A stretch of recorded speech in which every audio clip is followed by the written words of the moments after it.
ওগো, চিন্তা করো না, আল্লাহ উত্তম হেফাজতকারী। আলহামদুলিল্লাহ, আমার মুরগিগুলো ডিম দিতে শুরু করেছে। ডিমগুলো বিক্রি করতে হবে। ওই যে একজন ব্যবসায়ী আসছে। ডিমের খোসা পাতলা, তাই ডিম নিতে অস্বীকার করছি। বাবা, এটা করার জন্য আপনাকে উৎসাহিত করছি। আমাদের আজিজুর স্যার বলেছেন, খামারে ব্যবস্থাপনা ঠিক থাকলে সেই সাথে সুষম খাবার ও প্রোটিন, ডিম, ক্যালসিয়াম খেলে পাতলা ডিমও পারবে না। বাবা, আমাদের খামারে আর কোনো সমস্যা নাই। Wow, look at all these eggs. This one looks perfect.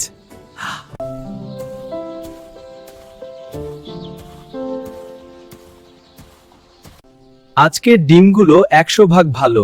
এখন থেকে যা হবে সব আমি নিব। বলছিলাম না, সৎভাবে চললে আল্লাহ উত্তম বিনিময় দান করে। খামারের সমস্যা হলে দুশ্চিন্তা না করে ধীরে স্থিরে কাজ করুন, সফলতা আসবেই। আপনার তো অনেক সমস্যা, এইসব পরীক্ষা জরুরি। স্যার, সরকারি হাসপাতালে কি সম্ভব না? ওখানে গেলে রিপোর্ট কোথায় গেছো? এই পরীক্ষা সেই পরীক্ষা, মোট বিল 4800 টাকা। এতগুলো টেস্ট কেন? শুধু পেটের ব্যথা তো? স্যার পাঠিয়েছেন, আর স্যার তো আমাদের বিশেষ অতিথি, আপনি বুঝতেই পারছেন। স্যার, প্রতি রোগীর পরীক্ষার পেছনে কত কমিশন নেন আপনি তো জানেন? এটা তো এখন খোলামেলা চুক্তি। সবাই খুশি। সেই ডাক্তাররা রোগী নয়, টাকা দেখে। আমরা চুপ থাকলে কাল আমাদের ঘরের মানুষ ভুক্তভোগী হবে। ঠিক বলেছ ভাই, সবাই মিলে লিখিত অভিযোগ করব। আসুন, আমরা সবাই মিলে ডাক্তারি সেবা নামের কমিশন বাণিজ্য রুখে দেই। এগুলোর টাকা দাও।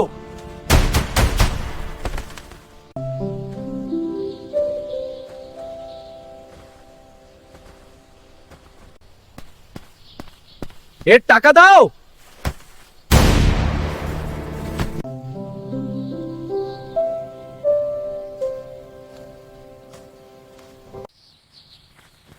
আমার ছাগল তুই কেন নিয়ে যাবি? আমার হুকুম, তুই বাধা দিলি।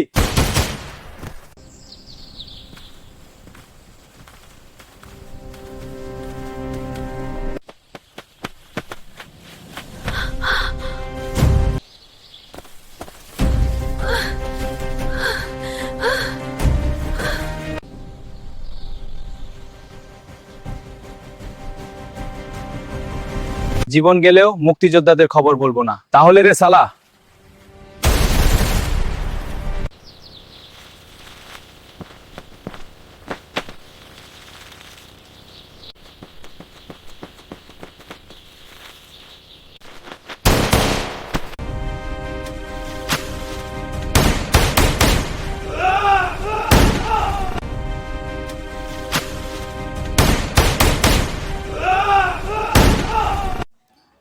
শক্তি দিয়ে নয়, মাথা দিয়ে কাজ করলে অবশ্যই সফলতা আসে। ধন্যবাদ।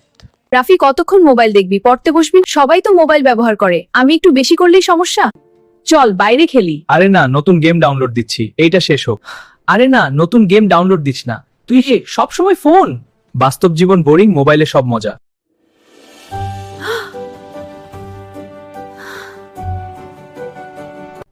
আমি ফেল করেছি। পড়াশোনা না করলে যা হয়। এই মোবাইলই তোর সর্বনাশ করলো। ভাইয়া সামনে দেখো। আমার চোখ খুল। ভাইয়া সামনে দেখো।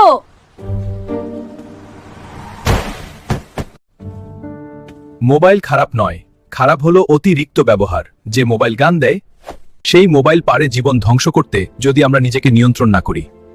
আজ আমি সিদ্ধান্ত নিচ্ছি, মোবাইল আমার নিয়ন্ত্রণে থাকবে, আমি মোবাইলের দাস হব না। মোবাইল খারাপ না, খারাপ হলো অতিরিক্ত ব্যবহার। মোবাইল আমার নিয়ন্ত্রণে থাকবে, আমি মোবাইলের দাস হব না। গ্রামের এক সাধারণ পরিবার। রিনা ৮ম শ্রেণীতে পড়ে। হঠাৎ তার বিয়ের কথা উঠেছে।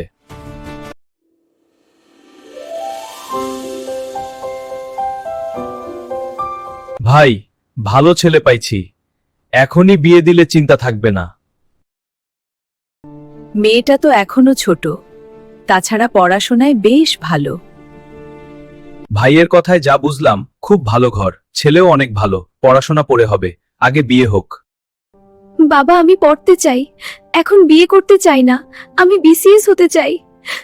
রিনা, তুমি এত মন খারাপ কেন? সে আমার বিয়ে দিচ্ছে, আমি পড়তে পারবো না। এটা অন্যায়। 18 বছরের আগে বিয়ে আইনত অপরাধ। চাচা, মেয়ের বয়স এখনো কম। ইসলামও ছোট বয়সে বিয়ে সমর্থন করে না। আইন অনুযায়ী এটা শাস্তিযোগ্য অপরাধ। আমরা ভুল করছি না তো? মেয়েকে মানুষ করতে না পারলে অভিভাবক হিসেবে আমরা ব্যর্থ হব। আমরা এটা চাই না। মা, তুমি পড়াশোনা করো। 18 বছরের আগে বিয়ে নয়। মানুষের মতো মানুষ হলে পাত্রের অভাব হবে না। ধন্যবাদ বাবা। বাল্য বিবাহ নয়, শিক্ষা হোক নারীর অধিকার। মেয়েদের পড়তে দিন, তাদের স্বপ্ন দেখতে দিন। 18-র আগে বিয়ে নয়। ধন্যবাদ।